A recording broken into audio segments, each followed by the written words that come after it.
Okay, so I'm back from my weekend away and resuming this hippie quest, whatever was going on. What was next? Okay, Sidney has nothing to do. Oh, of course, Moonbeam has to deliver the journal to Sidney. Let's go, let's do that. That's an easy task to get out of the way. And, okay, they're getting a bit hungry as well. They can have lunch together or something. Sidney, what are you doing? Okay, he's just practicing battle. I thought he was going to have lunch without Moonbeam, and that's not cool. You don't just, turn down your friend's invitation and have lunch on your own. It's rude. It breaks the rules of hospitality. Oh, is that them? I can't spot Moonbeam with his new haircut now. It's just really weird. Okay. The journal appeared to be a how-to for solitary, slightly insane, travelling fishermen. One particular passage stood out, showing sudden reverence for something called the animus laver. I think upon the animus laver as the day rises and the sun sets and the waves recede into the ocean's grasp. Animus, shall I seek thee again? Knight Captain Sidney tapped his chin thoughtfully. I know that name, but from where? Maybe Lizanne would know more of this. Okay, who's Lizanne? Is she an owl? Oh no, that's contemplate current situation. Okay. How do I do that? No better place. A tactical map. Oh, okay. He needs a map for reference, apparently, to think about this. I don't think it's a geography-related problem, but Sidney loves his geography so much. He just needs a map. And more power to him. I mean, I'm not going to criticize him for that. And let's see, Moonbeam needs to write a letter to Lizanne. What was his voice again? Oh, it was like a hippie one.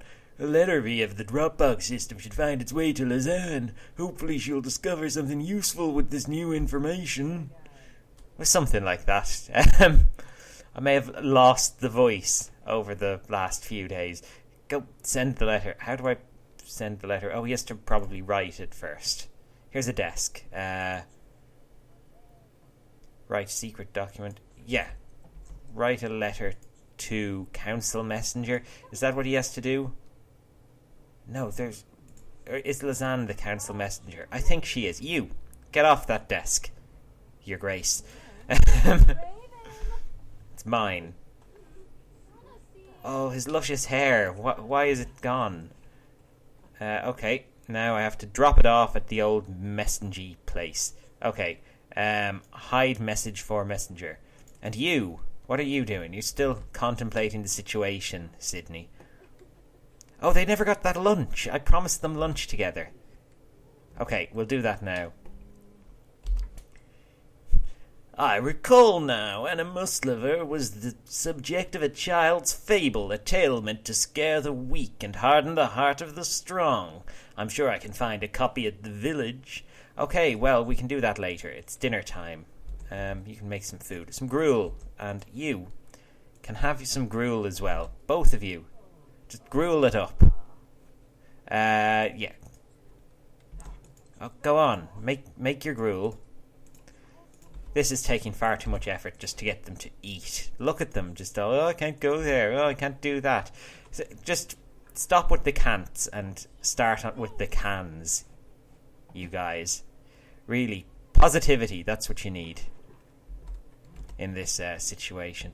Oh, look, they're not even eating together. They mustn't like each other. Moonbeam is just insisting on eating in here on the throne. That's the king or queen's chair. Well, one of the co-queen's chairs. We're not going to have those co-queens now. I can't find the queen's betrothed anymore. And I don't think she can marry someone while she's engaged to someone else. So I think she's just going to have to be stuck ruling by herself, like Elizabeth I or something. But without noble Lord Blackadder or Melchett or whatever.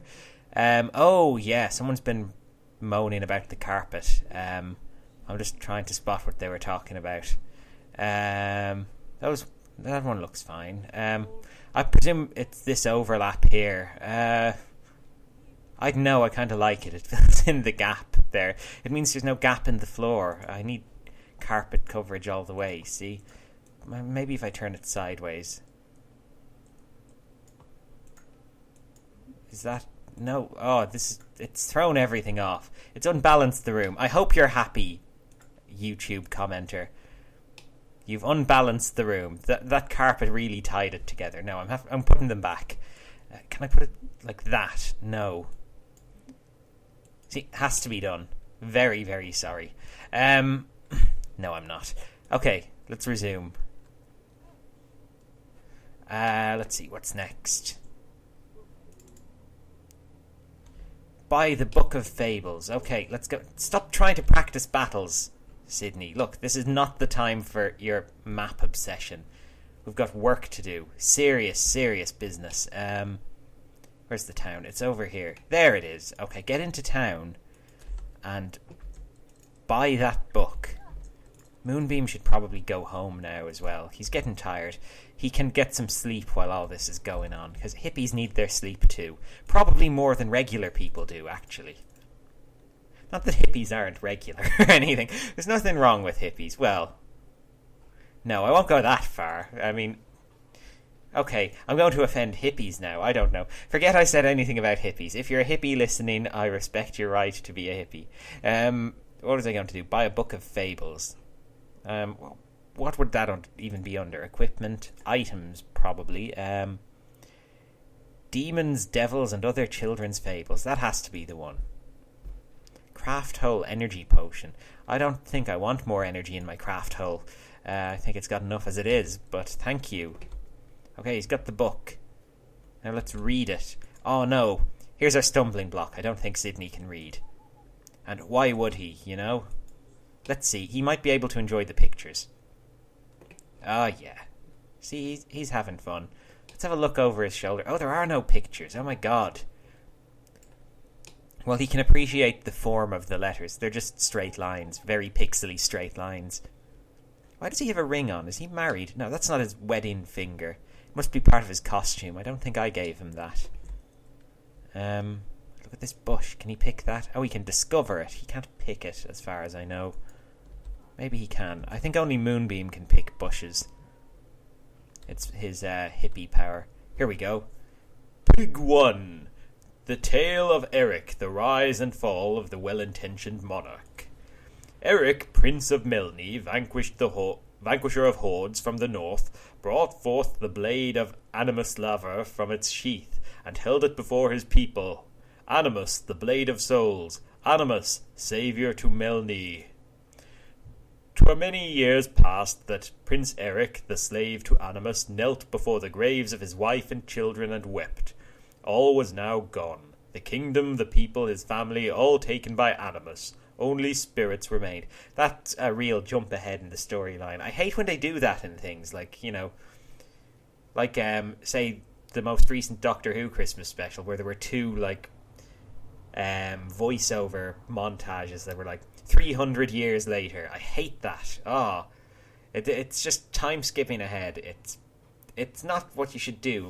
When I read a story, I want to know the story. Okay, that's the end of the book as well. So it's like, once upon a time, the end, goodbye. People just need to learn that stories do need a middle. A middle is just as important as the beginning and the end. Now what does he want to do? He wants to confront the fisherman.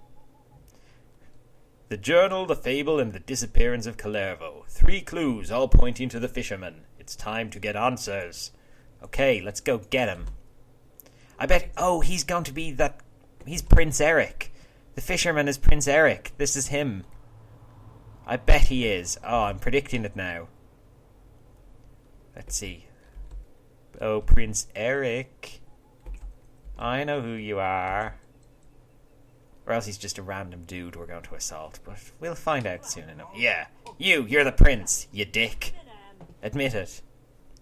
Knight Captain Sidney demanded answers from Fisherman Reuben.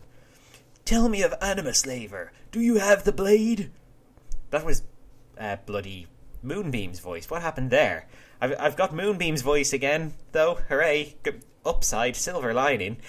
Reuben was caught by surprise, but would not submit to wild accusations. He smiled at Sidney. What of it, lad? If 'twere mine, then what hold have ye? The raspy wheezing as he spoke. Oh, raspy wheezing. That wasn't what I did. did not diminish the disdain in his voice, but beneath the fisherman's clothing, Sidney thought he saw a glint of steel. Okay, let's beat him up. What do I have to do? Demand the sword. Oh, he's just got the sword. I thought he was wearing armour. He's like Roose Bolton or something. I won't say more about that. Actually, I've just realised that I could, spoil plot thingies if I spoke any more than that. Let's see this. Knight Captain Sidney threw himself into the fisherman. Grabbing beneath the folds of his shirt, he caught hold of the hilt of a sword and pulled back with all his might. The sword seemed to emerge from some impossibly concealed location, almost as if it withdrew from within the fisherman's chest. Not bum, okay? So it was in his chest. He didn't have it up his backside, thankfully. As the knight held up the blade, the fisherman sagged to the ground. The energy appeared to drain from him, and he whispered, "Flee!" Focused on the sword he now grasped, Knight Captain Sidney did not hear the old man's final words. Okay, Knight Captain Sidney now has the Animus Laver, or Animus Lover, or whatever it's called. And here's Death. He's looking well these days. Look at him with his little egg timer. He must be cooking a lot of eggs. But both ends of it are completely full, which doesn't make sense. What's this? The blade beckons me to pull it from its sheath and admire it. Oh, was I meant to kill Death with it? Because that changed very suddenly. Admire. Oh my god, that is a cool sword. Look at that. And it's all Sidney's. He is going to be a pretty badass Knight of the Realm now, have to say. The sword pulses with energy. I see empires burning, armies advancing. A lone figure holding forth Animus calls to all to follow him to victory, to glory, to life eternal. How could the fisherman become so frail when he held at his fingertips such incredible power? Let's equip it. Is that what I'm meant to do? Equip and test on a training dummy. Okay. I hope this ends well, because I have a feeling it's not going to. I have a feeling ending well is not what happens in this quest. I think maybe I was meant to do something to Death before he disappeared, but I just kind of ignored the quest thing. It was a skull and crossbones for a second, and then it changed, and I think that might have been my chance to succeed. Well, let's go hit the training dummy and see what happens. Test Animus. Oh yeah. Oh wow, look at that. Sent it whirling. Seek comfort from Animus. A sword of this magnitude could really be admired again. Okay, let's have a look at it again. I wish they wouldn't keep abbreviating it to Animus and then using the long name Animus Lover or whatever. Just pick one and stick with it. Let me get a look at that. Is there writing on it or anything? No, it's just all chipped and weird. Doesn't look very solid actually, with those cracks in it. It might break, which wouldn't be very good. Oh no, he's cut himself with it. That's a bit dodgy. He might catch a disease. Again, I feel a surge of power. My mind is clear, my thoughts uncluttered. Does he want to do spar with Sergeant-at-Arms Ivan? Oh no! He's going to kill Ivan, I bet. He's going to go mental and evil. But let's go. Let's do it anyway. We'll see it through. For whatever happens, it happens. And it's only Ivan. Who is Ivan? I don't even know Ivan. He must be new. Yeah, I don't recognise him. He's a new guy, so no one will miss him. He's got no family here yet. Hasn't thrown down his roots, so... You're allowed to legally kill someone if they've just moved into your town, as long as they haven't made friends yet. Well, allowed isn't the right word, but, no one's going to miss them, let's say. You get back to bed, you hippie. You still need energy. He didn't sleep at all. Okay, let's go for some furious onslaught. Destroy him. Come on. Oh my god, you're losing. Whirling takedown. Oh my god, Sidney's pretty terrible at this. Let's get him with a mortal blow now. finish him off. The sword! Oh, a need wells within me, a desire. I'm unable to deny the hunt. What does he want to do? He wants to hunt with animus. Hunt what? Man? I think that's what it means. I think he's building up to murder. He's not going to have to kill Moonbeam, is he? Oh no.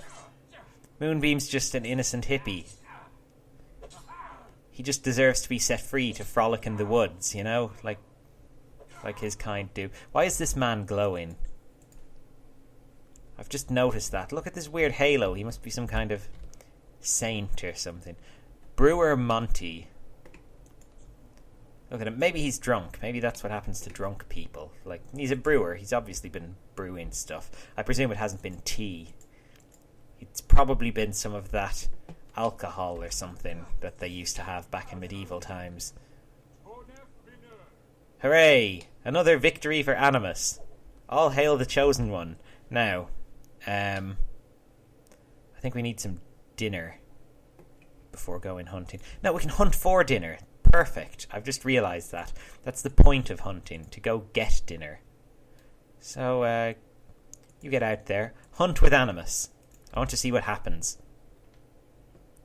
And bring back some meat so I can make something other than gruel. Because everyone's getting sick of gruel. It's, it's not a satisfying meal at all. Sure, it keeps the orphans strong and healthy, but if you have parents, then, immediately gruel isn't the food for you. I think the game has froze. Something terrible seems to have happened, in that the screen has locked up and nothing is happening at all. Hello? Hello? I think my camera's kind of stuck behind this castle. Well, this is annoying, if I'm completely honest, because I'm going to have to replay all that stuff. Tell you what, I'll stop recording now, and I'll try to get this fixed, and then maybe I'll just quickly play through up to this point again, so I'm not repeating myself, and I'll resume it in the next video. So I'll see you then.